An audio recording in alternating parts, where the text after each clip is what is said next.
Picture this: a lone traveler, cloaked in rough spun wool, trudges along a muddy path under the heavy grey skies of medieval Europe. The weight of their wooden staff presses into the earth with each step, the only sound for miles. They clutch a small pouch containing bread hardened by days of travel, and a scrap of parchment bearing the wax seal of a distant monastery.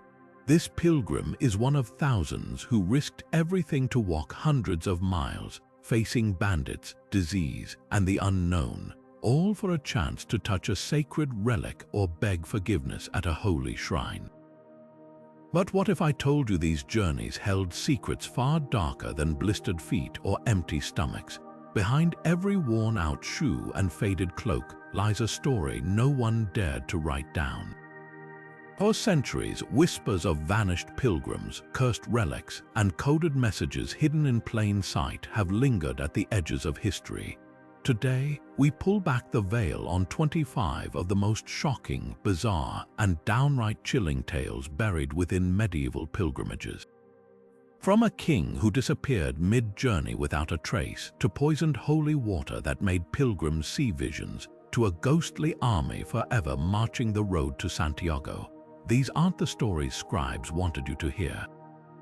So ready your staff and pack light, because we're stepping onto a path where every stone hides a mystery and every shrine guards a secret.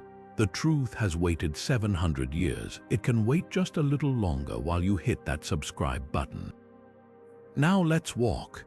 Now let's turn our attention to one of the most baffling disappearances in medieval pilgrimage history, the vanishing of King Wenceslas IV of Bohemia. In the year 1393, this powerful ruler set out on a holy journey to Rome, seeking spiritual renewal and political favor. But somewhere along the winding roads of the Alps, the king and his entire retinue simply vanished. No ambush, no storm, no trace, just an empty stretch of road where a monarch should have been. What makes this mystery even stranger are the markings left behind. Along the route, travelers began reporting strange graffiti carved into rocks and trees, symbols that matched none of the usual pilgrim signs.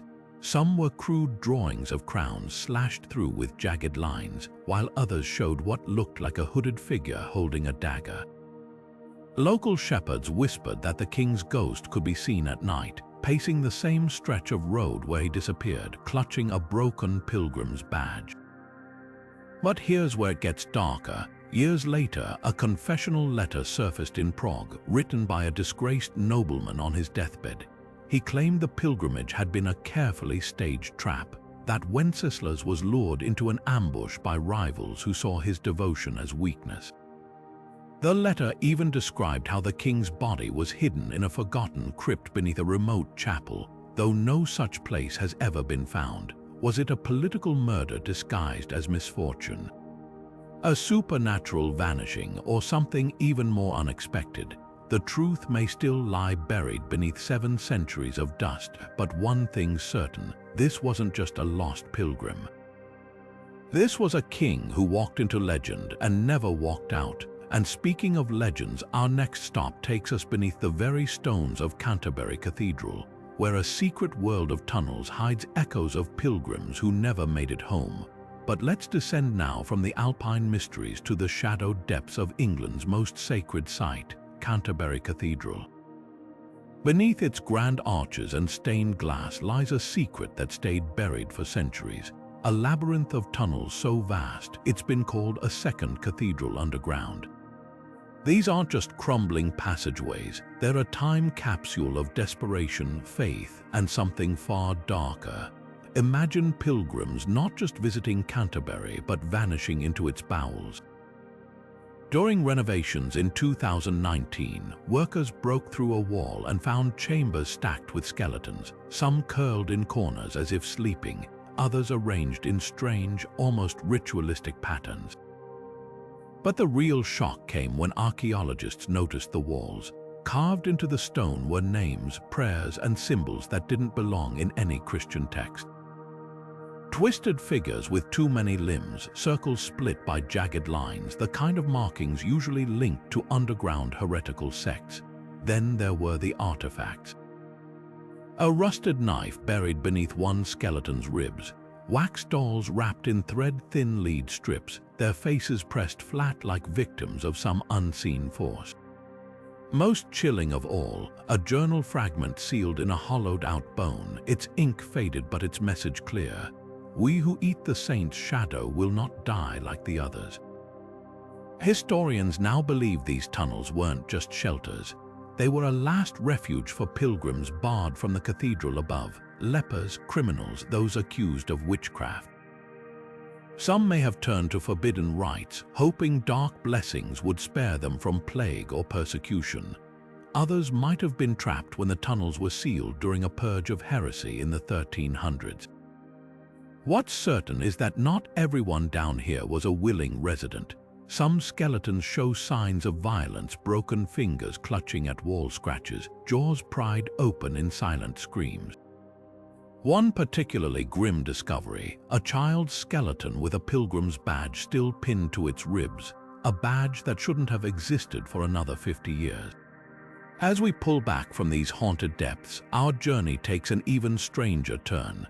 Next, we'll uncover how a French shrine's holy water turned pilgrims into visionaries, or victims of something far more earthly. Now, let's journey from the shadowy tunnels of Canterbury to the sunlit hills of Burgundy, where a different kind of darkness lurked beneath the surface of devotion.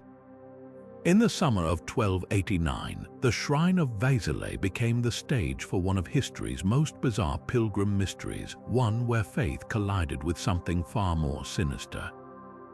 Pilgrims arriving at this sacred site would queue for hours to drink from the abbey's holy spring, said to cure ailments and purify the soul.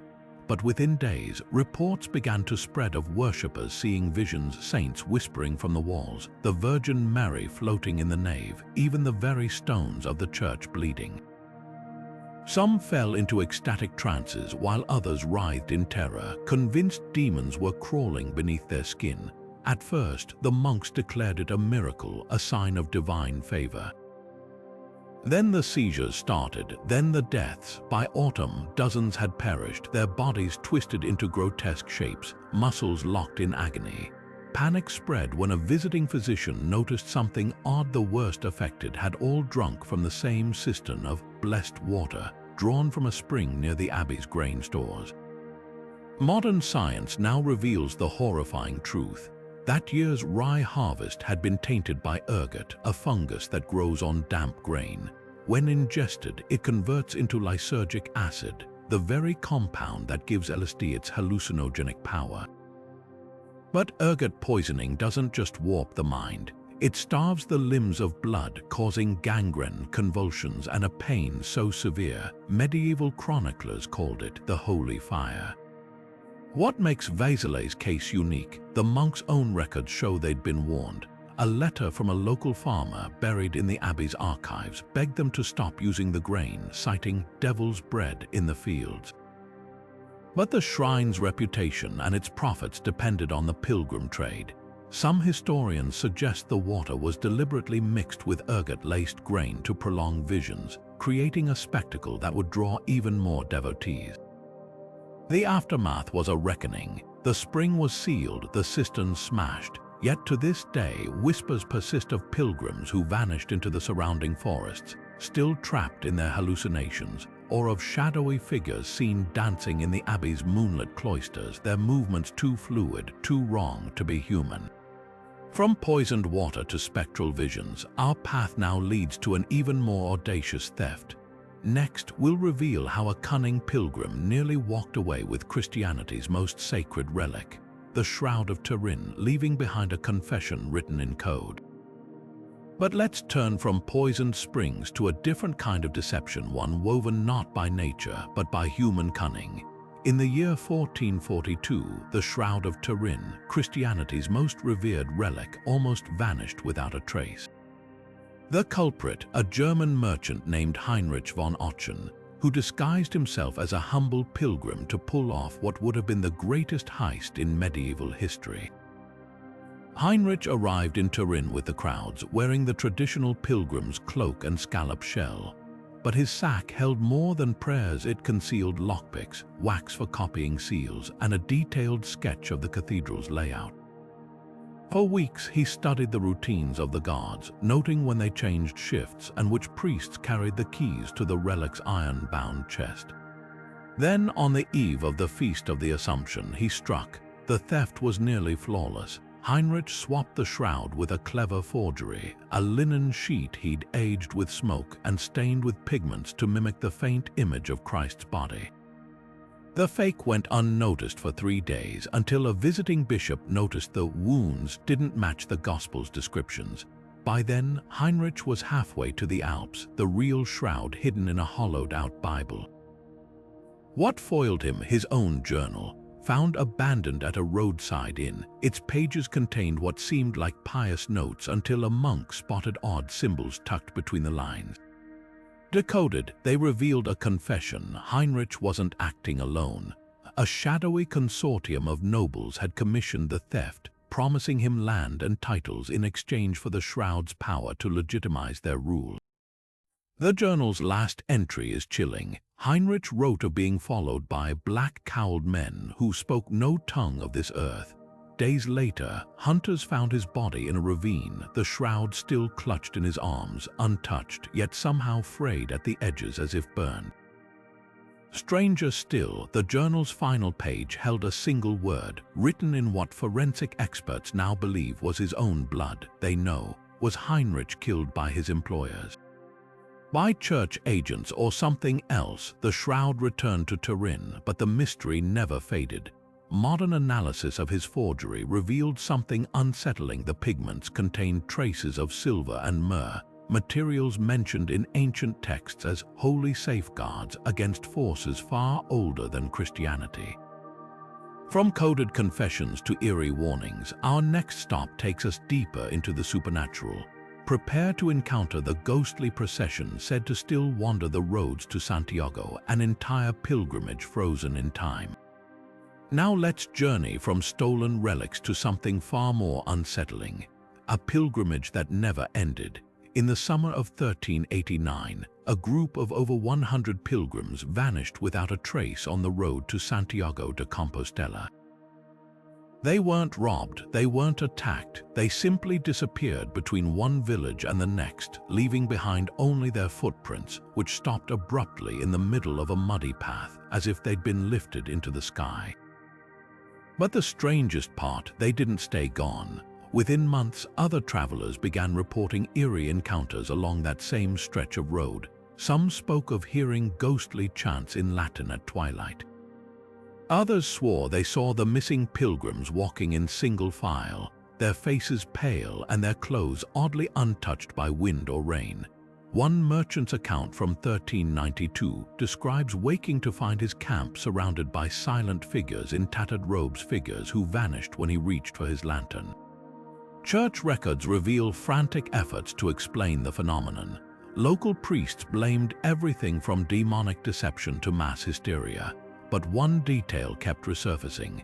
The ghostly pilgrims were always seen moving westward toward Compostela, as if still completing their journey. Even stranger, several witnesses claimed the spectral figures carried rotting offerings, flowers, bread, even coins that crumbled to dust when touched. Modern historians have uncovered a chilling possibility.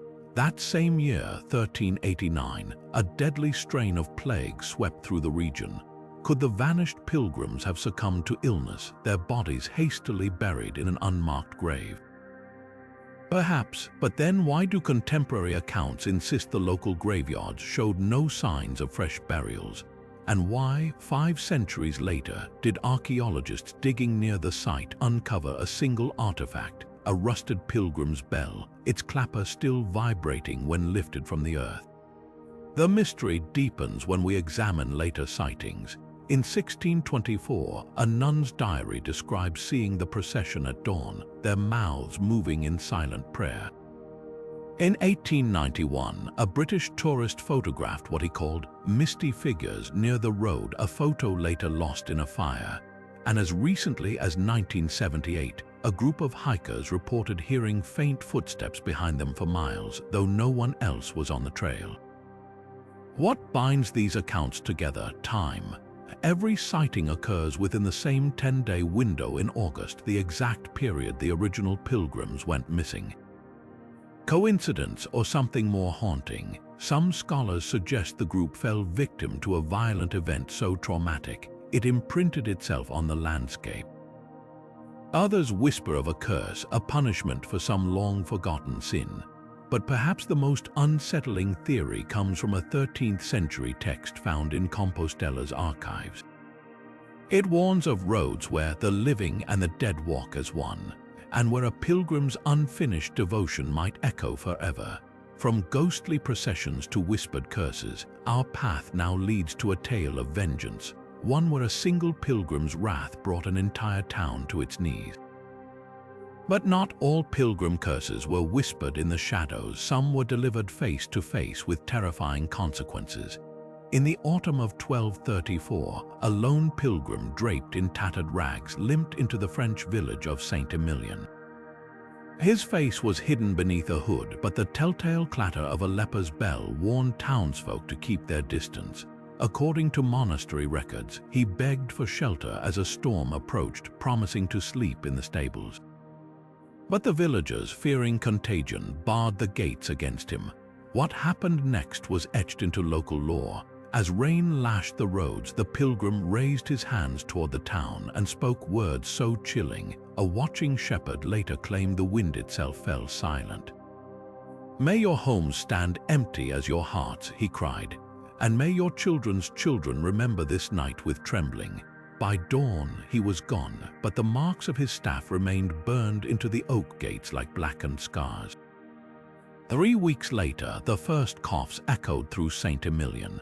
Within days, feverish victims developed rashes eerily resembling the pilgrims' rumored sores. Panicked priests noted the sickness spared only those who'd shown kindness that night. A miller who tossed bread over the wall, a widow who left out a jug of cider.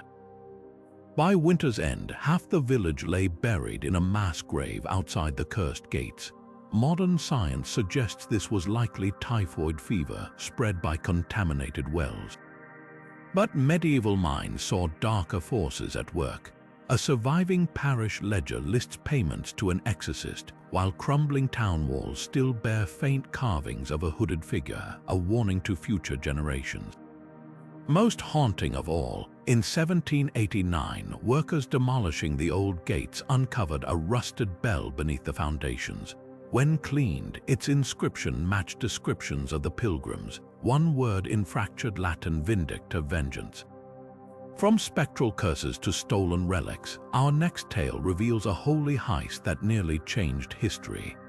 Now let's turn our attention to a pilgrim whose visions blurred the line between divine inspiration and dangerous rebellion. In the early 15th century, Sister Margery Kempe, a devout but outspoken nun from Norfolk, embarked on a series of pilgrimages that would make her both celebrated and notorious. Unlike typical pilgrims seeking quiet penance, Margery's journeys were anything but silent. She claimed to experience vivid visions of Christ and the saints, often bursting into uncontrollable sobs or ecstatic laughter during prayers, a spectacle that drew crowds and controversy wherever she went. Church authorities were deeply suspicious. At a time when women's spiritual voices were tightly controlled, Margery's public displays and unorthodox teachings rattled the clergy. Records from the bishop's court in Norwich reveal accusations of heresy, with one priest accusing her of spreading false prophecies like a common hedge preacher. But what truly alarmed officials were the coded messages hidden within her seemingly pious ramblings. In 1421, while on pilgrimage to Walsingham, she allegedly predicted the fall of a powerful abbot, a man later implicated in a plot against the crown. Was this divine foresight or political subterfuge? Margery's own memoir, the first autobiography written in English by a woman, offers tantalizing clues. She describes encounters with shadowy figures who slipped her scrolls during pilgrimages, urging her to speak truth to princes. Modern scholars note these passages coincide with known Lancastrian sympathizers operating near her routes. Even her trademark white robes, which she insisted were divinely mandated, matched the colors of reformist factions opposing corrupt monasteries. Yet for all the suspicion surrounding her, Margery's legacy endures. Recent analysis of a long-dismissed scribble in her prayer book revealed coordinates pointing to a buried chest near Walsingham containing letters that corroborate her account of church corruption. Whether saint or spy, her story reminds us that pilgrimages weren't always about salvation. Sometimes they were cover for something far more dangerous, the truth. From holy visions to unholy thefts, our next tale involves a relic that very nearly vanished from history. But while Margery Kempe's story was one of voices and visions, our next mystery is written in stone, literally. Hidden in the shadowy corners of Chartres Cathedral, far from the grand stained glass and soaring arches, lies a secret language carved by medieval pilgrims. These aren't your typical devotional markings. Scratched into the walls and tucked behind pillars, you'll find strange symbols, geometric shapes, twisted knots, even what appear to be alchemical diagrams. For centuries, these carvings were dismissed as mere graffiti. But in the 1990s, a researcher noticed something chilling. Several symbols matched pages from a 15th century alchemy manuscript stored in the Vatican archives. One recurring mark, a circle with intersecting lines, appears in both the cathedral stone and a coded recipe for philosopher's gold, a legendary alchemical substance. Even more intriguing, the carvings cluster near the cathedral's famous labyrinth, a winding path pilgrims walked as a form of spiritual meditation. Were these marks left by pilgrims dabbling in forbidden knowledge, or was there a deeper connection between faith and alchemy? The plot thickens when you examine who could have left them. Chartres was a major stop for educated pilgrims, scholars, physicians, even rogue monks. One theory points to a group of traveling healers who blended herbal medicine with alchemical practices. Their signature symbol, a serpent swallowing its tail, appears near the cathedral's north door alongside Latin phrases about eternal return. But the most baffling discovery came in 2012 when restoration work revealed a hidden chamber beneath the choir. Inside, archaeologists found not relics or treasure, but a single worn page from an alchemical text pressed into the mortar like a message. What were these pilgrims trying to communicate? Some scholars believe the marks were a covert way to share esoteric knowledge under the church's nose. Others argue they're spiritual roadmaps guiding initiates through layers of meaning. Either way, they remind us that pilgrimage wasn't just about reaching a destination. For some, it was about leaving behind clues to a mystery we're still unraveling today. And speaking of mysteries, our next story takes us from cryptic symbols to something far more tangible and treacherous. Now let's turn from hidden symbols to something far more visceral, a miracle that wasn't quite what it seemed. High in the cliffs of Rocamadour, a sacred site in southern France, pilgrims once flocked to witness a spring that ran red. According to legend, in the year 1274, a mortally wounded pilgrim collapsed near the shrine of the Black Madonna. As he died, his blood seeped into the ground and miraculously a spring bubbled up, flowing with what appeared to be blood. For centuries, this so-called blood spring was venerated as divine proof of martyrdom, drawing countless believers hoping to witness its eerie crimson waters. But modern science tells a different story. In 2018, researchers tested mineral deposits from the spring and made a startling discovery. The red hue wasn't blood at all, it was iron oxide, the same compound that gives rust its color. Even more telling, the water's path traced straight to an underground cavity filled with iron-rich rocks, perfectly positioned to leach into the spring. And here's the kicker: archaeologists found remnants of a cleverly disguised wooden trough near the site, suggesting someone had engineered the flow to make it seem supernatural. So who orchestrated this medieval deception? Suspicion falls on the monks of Rocamadour. Records show pilgrim visits, and donations skyrocketed after the spring's miracle. The shrine was struggling financially at the time, and nothing boosted revenue like a good blood miracle. But the real masterstroke was timing. The spring only ran red during peak pilgrimage seasons when crowds were largest. Coincidence unlikely, yet the hoax raises deeper questions. Why did so many devout pilgrims believe it? Perhaps because they wanted to. In an era of plague and hardship, the idea of divine intervention offered hope. And let's not forget, medieval people weren't naive. Many likely suspected trickery but chose faith over skepticism. After all, isn't pilgrimage itself about seeking wonder in a harsh world? From engineered miracles, we journey next to a mystery that defies even modern science, a set of bones that shouldn't sing, but do. Now let's step into a mystery that feels straight out of a medieval ghost story, except this one comes with eyewitness accounts. In the year 1315, pilgrims traveling to Assisi began reporting something impossible. Two identical Franciscan friars, dressed in the same tattered robes, bearing the same scars, even reciting the same prayers, were seen on the same routes hundreds of miles apart on the same day.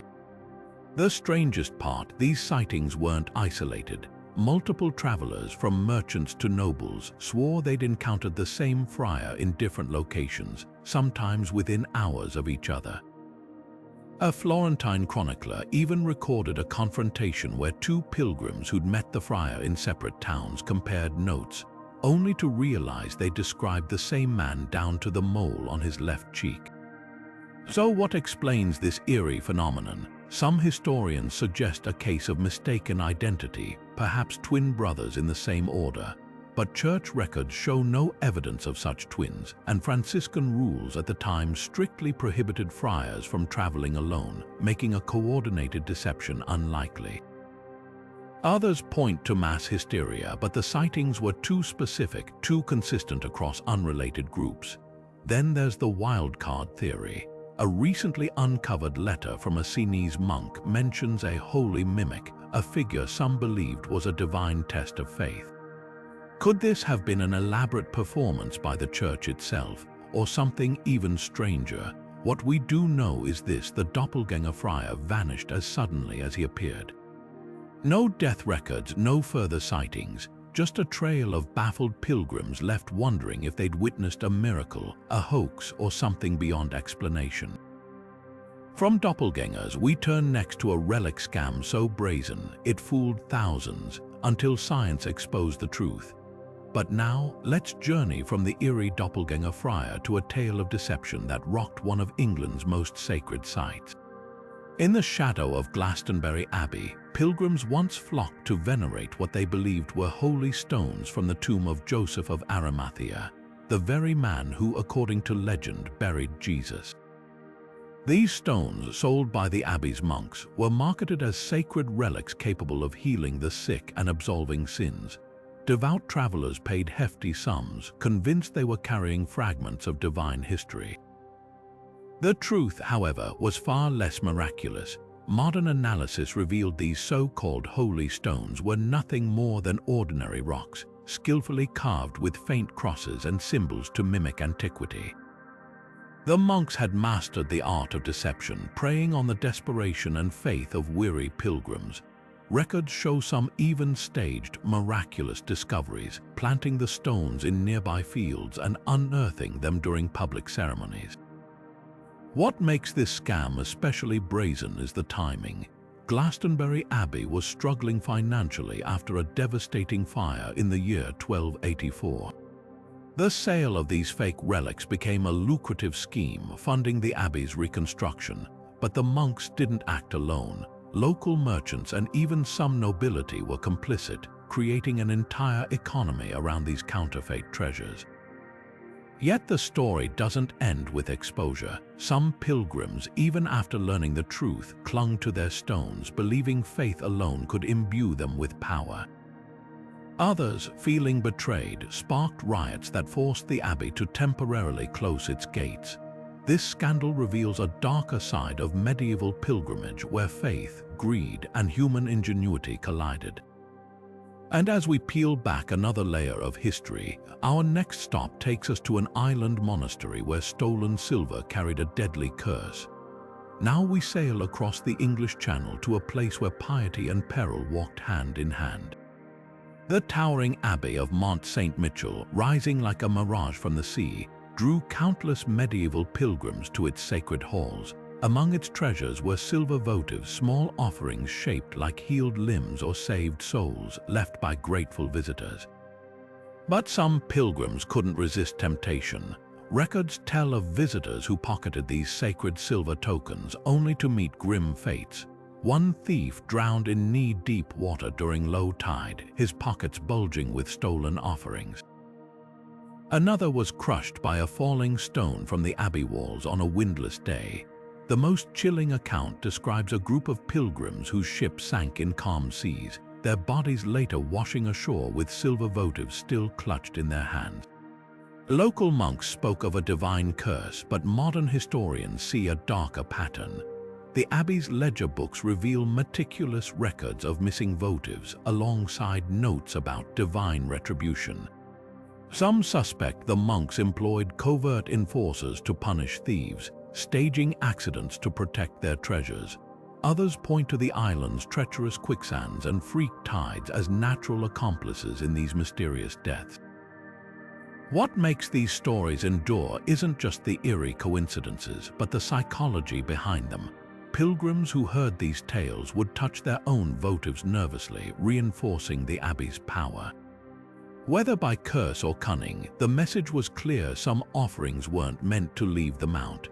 And as the tide of our journey turns, we'll next uncover how certain statues along pilgrimage routes hid secrets older than Christianity itself. Now let's turn our attention to the enigmatic figures that watched over countless pilgrims from their shadowed alcoves, the Black Madonnas. These dark-hued statues of the Virgin Mary, found along major pilgrimage routes from France to Poland, have long puzzled historians.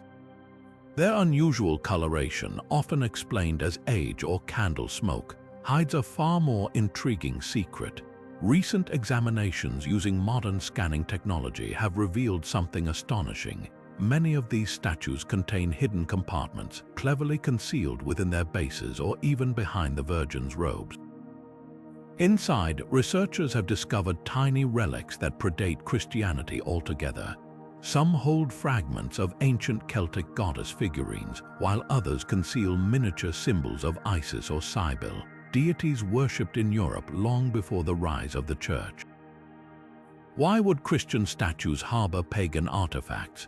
One theory suggests early missionaries repurposed local sacred sites by placing Mary statues over older shrines, quietly incorporating familiar symbols to ease conversion. Another points to medieval craftsmen who may have secretly preserved fragments of forbidden beliefs, embedding them like silent protests within holy icons. The most chilling possibility comes from trial records of the Inquisition, where accused heretics spoke of the old ways being kept alive through these hidden tokens. The most famous example sits in Chartres Cathedral, where a Black Madonna's compartment held a polished black stone, identical to those once used in Druidic rituals. Pilgrims who prayed before it reported vivid dreams of a lady in the earth, long before the statue's secret was uncovered. Whether acts of devotion, defiance, or something older, these hidden relics remind us that the line between faiths was often blurred on the medieval road. And as we peel back another layer of history, our next stop takes us to an obscure mystic whose pilgrimage journal held a terrifying prophecy, one that would soon sweep across Europe. Now we journey into the pages of a pilgrim's diary that reads more like a chilling prophecy. In the spring of 1346, an obscure mystic named Brother Anselm set out from Marseille on a pilgrimage to Rome. His journal, discovered centuries later in a monastery archive, contains descriptions so precise they've left modern historians stunned. Months before the Black Death ravaged Europe, this lone traveler documented symptoms with eerie accuracy: swellings the size of apples in the groin and armpits, blackened skin, victims collapsing mid-prayer. What makes his account even more unsettling is where he claimed to witness these horrors. not in the crowded cities where plague would later explode, but in remote mountain villages along the Alpine passes, places with no recorded outbreaks until months afterward. Some scholars argue Brother Anselm might have encountered an early, isolated wave of the disease. Others point to his mention of dead birds falling from the sky and strange mists, suggesting he documented environmental clues like anthrax or toxic fungi that mimicked plague symptoms. But the most haunting entry comes just days before his own death. He wrote of dreaming about a great shadow with countless mouths, a vision later echoed in plague-era art showing the Black Death as a monstrous figure devouring crowds. Was this mere coincidence, or did Brother Anselm possess some uncanny foresight? His journal abruptly ends with a single line, "The road itself breathes death," scrawled in shaky handwriting. Ironically, his warnings went unheeded. The diary sat forgotten in a trunk until after the plague had subsided, its pages a tragic roadmap of what was to come. As we reflect on this eerie foreshadowing, our path now leads to a shadowy network of way stations where not all pilgrims traveled for salvation. Some carried secrets that could topple kingdoms. Now let's pull back the curtain on one of the most shadowy chapters of medieval pilgrimage, the secret network operated by the Knights Templar. While most pilgrims trudged along crowded, well-trodden paths, a select few were whisked through hidden routes, shielded by the very warriors who once fought in the Crusades. These weren't just acts of charity. The Templars, already masters of finance and logistics, may have been running a clandestine intelligence operation right under the noses of kings and clergy. Scattered along lesser-known trails from France to Jerusalem, their way stations were cleverly disguised as ordinary inns or chapels, but beneath their unassuming facades lay secure chambers where privileged pilgrims, often nobles, merchants, or diplomats, could rest without drawing attention. Records from a raid on a Templar outpost near Burgundy reveal coded ledgers listing travelers by symbols, not names, alongside notes about regional politics, trade routes, and even troop movements. One entry mentions a bishop's envoy carrying 7 sealed letters, his journey expedited through 3 Templar safe houses in as many days. Why go to such lengths? Some historians believe the order used these pilgrim conduits to gather sensitive information, leveraging the church's own infrastructure for their shadowy purposes. After all, who would suspect a humble traveler of espionage? Other theories suggest the network smuggled relics or treasure, perhaps even fragments of the Templars' fabled lost wealth.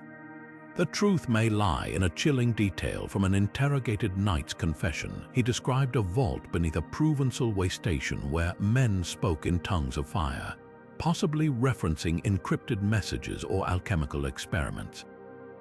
The system's efficiency was its downfall.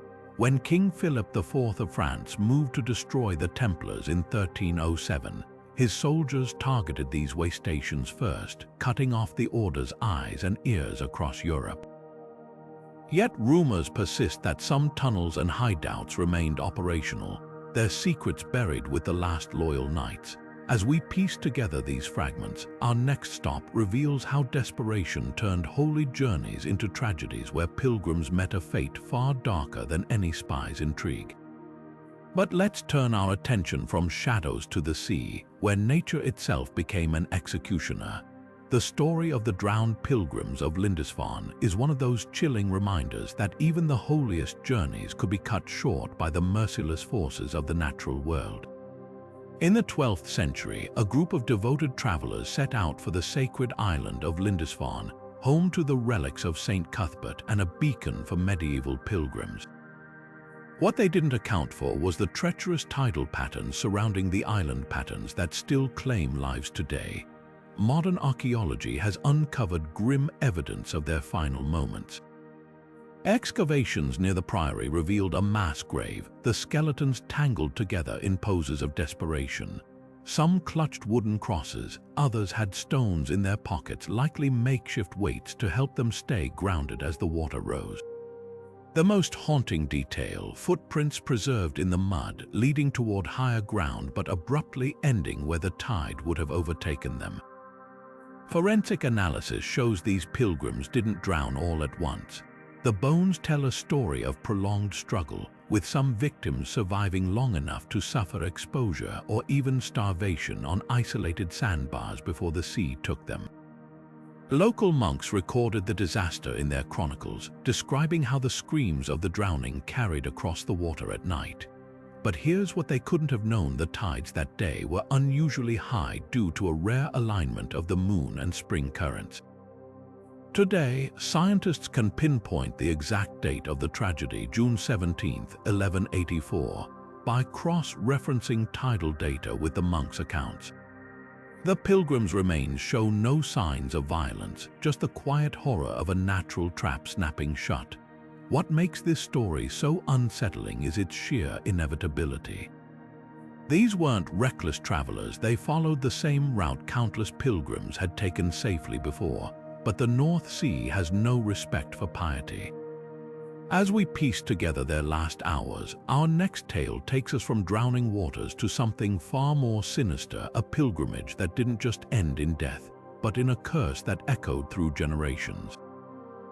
Now let's journey from the tragic shores of Lindisfarne to the towering peaks of the Alps, where a pilgrimage not only shaped a life but reshaped literature itself.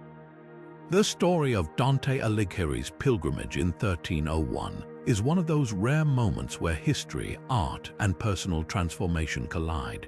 Recently uncovered records reveal that Dante's trek through the Alps wasn't just a physical journey. It became the blueprint for his masterpiece, the Divine Comedy. Exiled from Florence and stripped of his political standing, Dante embarked on what was meant to be a penitential pilgrimage. But the rugged mountain passes, the isolation, and the encounters with fellow travelers along the way seeped into his imagination. Scholars have long noted the vivid descriptions of landscapes in the Divine Comedy, but new evidence shows just how literal those inspirations were. A merchant's ledger discovered in a Swiss monastery mentions lodging a Florentine poet during that fateful summer. The route Dante took through steep gorges and past roaring waterfalls matches the geography of Hell's Circles with uncanny precision, the icy winds of the Alpine passes. They reappear in the frozen ninth circle of treachery, the dizzying heights of mountain paths. They mirror purgatory's punishing ascents, but here's the most fascinating twist. A previously overlooked sketch in Dante's own hand, found tucked inside a pilgrim's guidebook, shows a rough map labeled Inferno, with landmarks matching actual Alpine locations.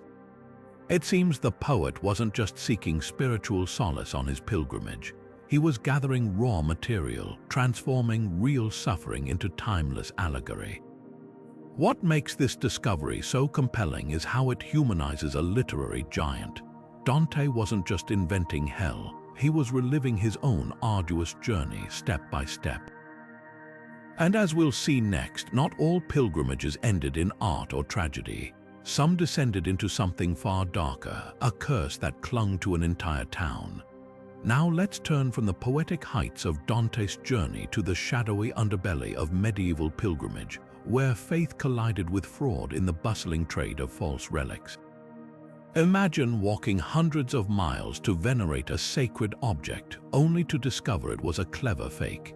This was the reality for countless pilgrims, as a thriving black market in counterfeit relics sprang up along every major route. The demand for holy objects was insatiable. Pilgrims believed relics, bones, clothing, or personal items of saints held miraculous power. But with so many seeking blessings, unscrupulous merchants saw an opportunity. They crafted fakes with shocking skill, passing off animal bones as saintly remains or carving ordinary wood into pieces of the true cross. One of the most audacious scams involved a relic claimed to be St. John the Baptist's finger, displayed in a lavish reliquary. Devotees flocked to touch it until a suspicious priest had it examined. The truth, it was the knucklebone of a goat, carefully polished to resemble human remains. What made this trade so pervasive was how convincing the forgeries could be. sellers wove elaborate backstories claiming relics were smuggled from Jerusalem or rescued from pagan destruction. Some even staged miracles to boost credibility, like secretly heating metal relics to make them appear miraculously warm.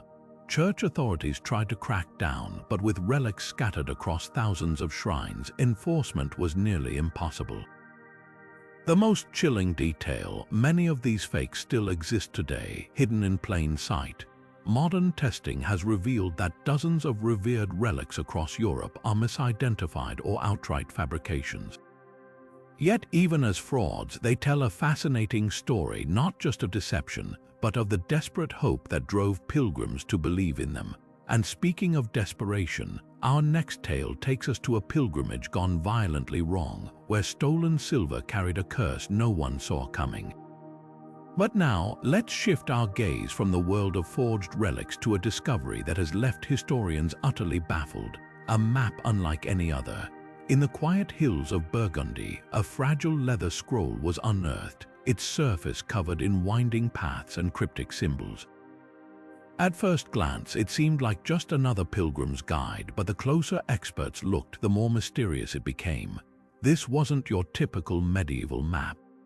Instead of marking well-trodden routes to famous shrines, it revealed hidden trails, paths that bypassed towns, cut through dense forests, and even vanished into caves. And then there were the symbols. Scattered along these secret routes were strange markings that matched no known cipher from the era. Some resembled alchemical signs, others looked like celestial charts, and a few were entirely unique, twisting lines and dots that defied interpretation. Who created this map and why? One theory suggests it was used by heretics or outcasts, pilgrims who needed to travel in secrecy to avoid persecution. Another points to the Knights Templar, who are known for their network of covert routes. But the most intriguing possibility: that the map was a collaborative effort, pieced together by multiple pilgrims over decades, each adding their own hidden knowledge. The real puzzle, though, lies in the symbols. Modern cryptographers have tried and failed to crack them. Some believe they mark safe houses or sources of fresh water, while others think they might point to buried treasures or even sacred sites lost to history. One symbol, a series of interlocking circles, appears near several remote springs. Could it signify healing waters or something far more mysterious? What's certain is that this map was no accident. Its maker or makers went to great lengths to encode their secrets, and while we may never fully understand its purpose, it stands as a haunting reminder of how much we still don't know about the shadowy side of medieval pilgrimage. And speaking of shadows, our next tale plunges us into a moonlit panic where pilgrims accused each other of something unthinkable, transforming into beasts under the night sky. Now, let's step into a darker chapter of pilgrimage history, one where fear and superstition twisted the minds of travelers. In the dense forests of 15th century Germany, something sinister gripped the hearts of pilgrims, a terror so consuming that it turned them against one another. The panic began with whispers. Pilgrims traveling along moonlit forest paths reported eerie howls in the distance, followed by sudden, violent attacks. Some claimed to see shadowy figures moving with unnatural speed, their eyes gleaming in the dark. But the most chilling detail: witnesses swore these weren't ordinary bandits or wild animals. They were men who could transform into beasts. Lycanthropy, the belief in human werewolves, wasn't new to medieval Europe, but it had never before infected a pilgrimage route so completely. As the attacks multiplied, pilgrims began pointing fingers at their own companions. Travelers who acted strangely, who bore odd scars, or who simply had the misfortune of wandering off at night, found themselves accused of being werewolves. The hysteria reached such a fever pitch that mobs formed, and several innocent pilgrims were lynched before local authorities intervened. What caused this madness? Some historians blame ergot poisoning, the same fungus behind the Vézelay hallucinations, which could have contaminated bread eaten along the route. Others point to the psychological toll of long, perilous journeys, fatigue, and fear breeding paranoia. But perhaps the most compelling theory ties the panic to a deeper cultural fear. Pilgrimages were meant to be sacred journeys, yet here, in the shadow of the full moon, the line between man and monster seemed to blur. The strangest part, a handful of accounts suggest that werewolves might have been real, not in the supernatural sense, but as outlaws using the legend to their advantage. Bandits dressed in wolf pelts could easily strike terror into travelers, ensuring no one resisted their raids. Whether the work of desperate criminals or collective delusion, the werewolf pilgrim panic remains one of history's most unsettling examples of how easily fear can unravel even the most devout travelers. And just when you think medieval pilgrimage couldn't get any stranger, our next discovery takes us beneath the very heart of Rome, where a group of pilgrims left behind a time capsule filled with objects that defy explanation. But now, let's journey beneath the ancient stones of Rome, where a discovery made centuries later would leave historians utterly baffled. In the year 1952, workers restoring the crypts beneath St. Peter's Basilica stumbled upon something extraordinary, a small, lead-lined box carefully buried by pilgrims over 500 years earlier. Inside lay a collection of objects so puzzling, they seemed to defy the technological limits of the medieval world. The box itself was a marvel, sealed with such precision that its contents remained untouched by time. When opened, it revealed items that shouldn't have existed in the 15th century. Among them was a lens of astonishing clarity, far superior to the crude glass of the era, capable of magnifying text with a precision that wouldn't be matched for another 200 years. Even more perplexing was a tiny mechanical device, its purpose unknown, made of gears so finely crafted they rivaled the work of master clockmakers from a much later period. Who placed these objects there, and why? The pilgrims who buried the box left no written explanation, only a single symbol etched into the lead, a star encircled by serpents, a motif found in alchemical manuscripts but never before linked to pilgrimage. Some speculate the items were sacred relics, perhaps even smuggled from a distant land. Others believe they were the work of a lone genius, a craftsman or scholar whose innovations were centuries ahead of their time. The most tantalizing theory, though, connects the box to a shadowy network of pilgrims rumored to have carried forbidden knowledge across Europe. Could these travelers have been more than simple devotees? Were they guardians of secrets too advanced or too dangerous for their era? The truth remains locked away, just like the box itself, now hidden deep in the Vatican's archives. And as we pull back from this mystery, our next tale plunges us into an even stranger claim, one where a pilgrim's vow led him to a marriage unlike any other. Now, let's step into the shadows of Canterbury's past, where faith and the supernatural collided in a courtroom unlike any other. In the year 1234, a man named Thomas of Hereford stood before the ecclesiastical court with a claim so extraordinary, it left even the most skeptical judges stunned. He insisted his pilgrimage vow had bound him in marriage, not to a living woman but to a ghost. The case began when Thomas, a devout pilgrim, swore an oath at the shrine of St. Thomas Becket, pledging himself to a life of devotion. But shortly after, he returned to the court in distress, claiming a spectral figure had appeared to him in a dream, accepting his vow as a marital contract. The ghost, he said, was a woman named Elena who had died decades earlier while on her own pilgrimage to Canterbury. She now demanded he honor their union, appearing to him nightly with increasing urgency. What made the case even stranger was the detail. Thomas provided details about Elena's life and death that no living person could have known.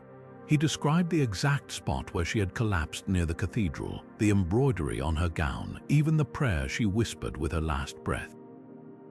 When monks checked their records, they found a burial entry for an Elena of Kent, matching every detail Thomas had given. The church was torn. Some declared it divine intervention, a test of Thomas's faith.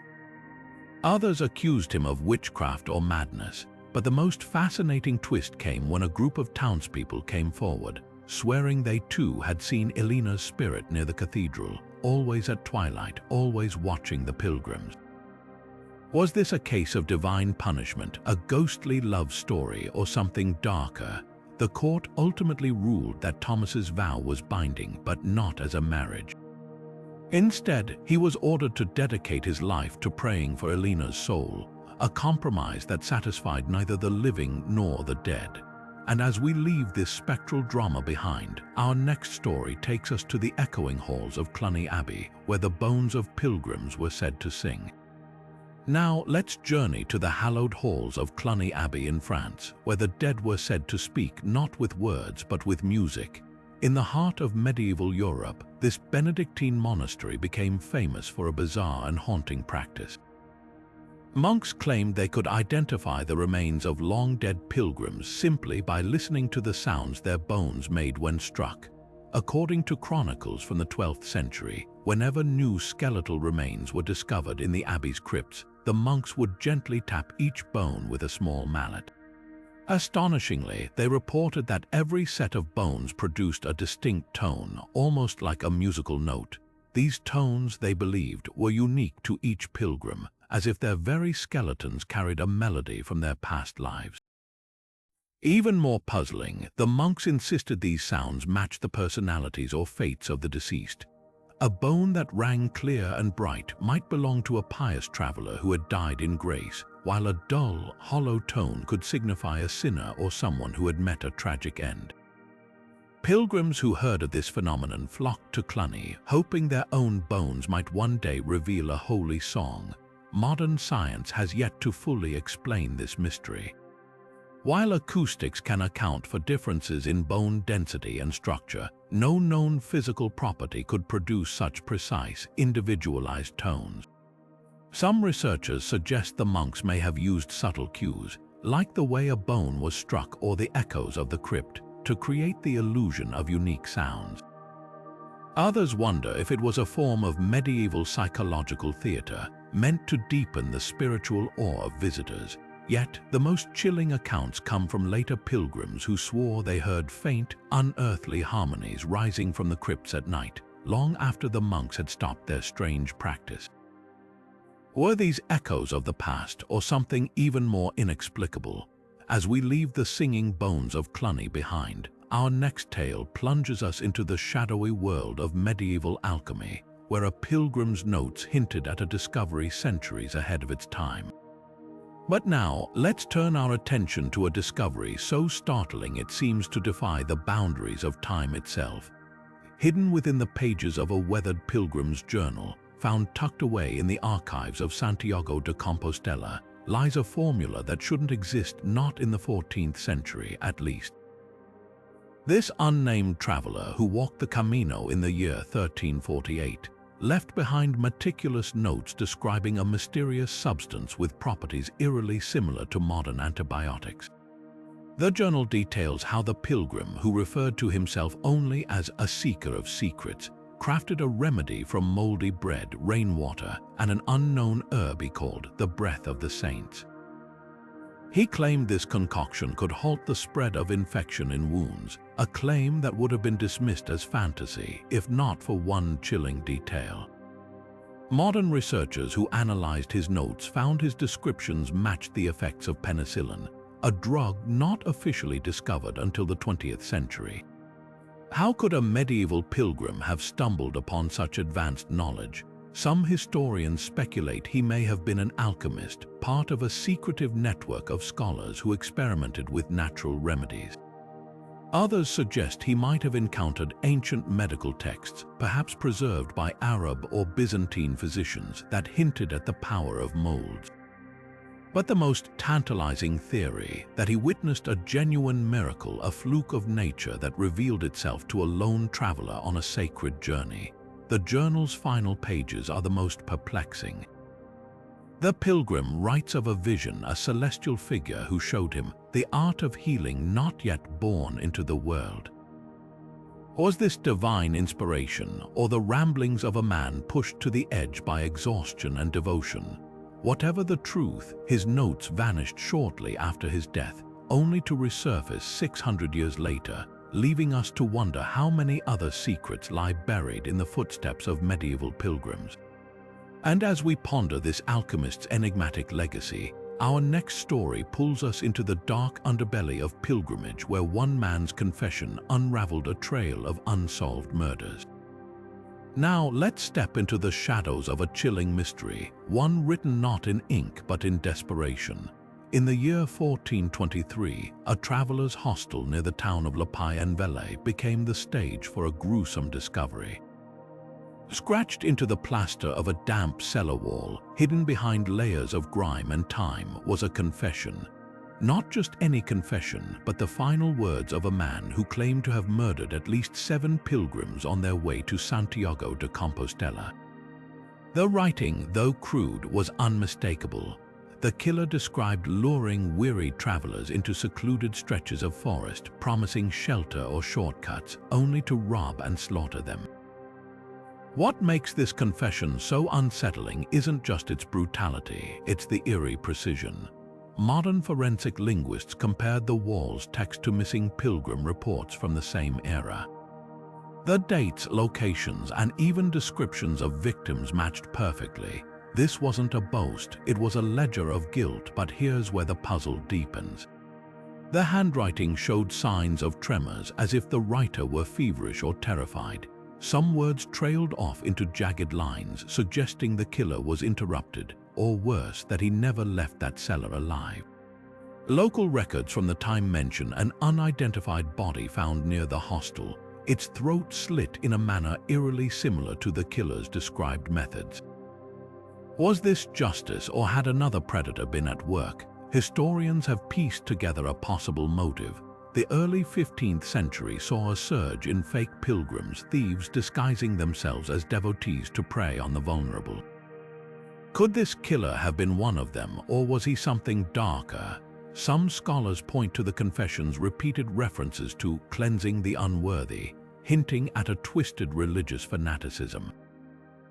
Others believe he was a lone opportunist exploiting the chaos of crowded pilgrimage routes. The most haunting detail among the victims listed on the wall was a young woman from Flanders whose family had searched for her in vain. Centuries later, archaeologists uncovered a mass grave near leper containing remains with distinct Flemish dental traits. Though we may never know for certain, the pieces fit too well to ignore.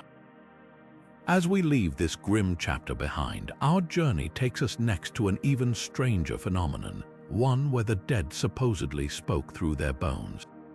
As we reach the end of our journey through these 25 hidden stories of medieval pilgrimages, it's hard not to be struck by the sheer strangeness and depth of history lurking beneath the surface. From the vanishing of King Wenceslas to the ghostly army near Santiago, each tale peels back another layer of mystery, revealing a world where faith, fear, and human nature collided in unforgettable ways. These stories aren't just relics of the past, they're windows into the minds of people who walked these paths centuries ago, driven by devotion, desperation, or even deception. What do these hidden accounts tell us about medieval society? They show us a time when pilgrimage wasn't just a spiritual journey but a dangerous gamble, where travelers faced everything from poisoned holy water to cunning relic scams. The line between miracle and manipulation was often blurred, and the roads were as full of predators as they were of penitents. Yet amid the darkness, there's also resilient pilgrims who braved unimaginable odds, leaving behind clues that still captivate us today. Now, we'd love to hear from you. Which of these stories stuck with you the most? Was it the cursed silver of Mont Saint Michel, the alchemist's mysterious formula, or the chilling confession of the pilgrim killer? Drop your thoughts in the comments below. We're just as fascinated by these mysteries as you are. And if you enjoyed this deep dive into history's shadows, don't forget to like, subscribe, and hit that notification bell so you never miss another journey into the past.